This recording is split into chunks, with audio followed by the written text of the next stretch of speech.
This is Channels Television's breaking news.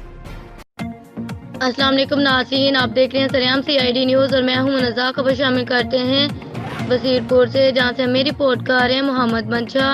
ان کا کہنا ہے کہ بصیر پور کے نواح میں واقع گاؤں کو شیر خان میں مکان چھت گرنے سے 3 بچے جاں بحق جبکہ ماں سمیت 4 زخمی ہو گئے.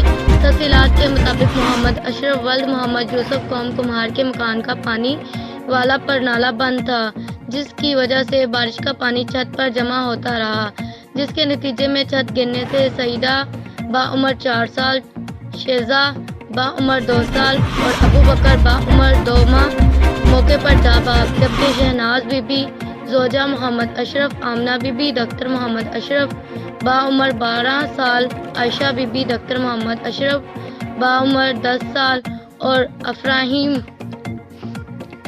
ولد محمد اشرف باعمر 8 سال زخمی ہو گئے، جن کو مقامی ہسپتال میں منتقل کر دیا گیا ہے. مزید اپڈیٹس کے لیے ہماری ویب سائٹ وزٹ کریں www.saryamcidnews.com.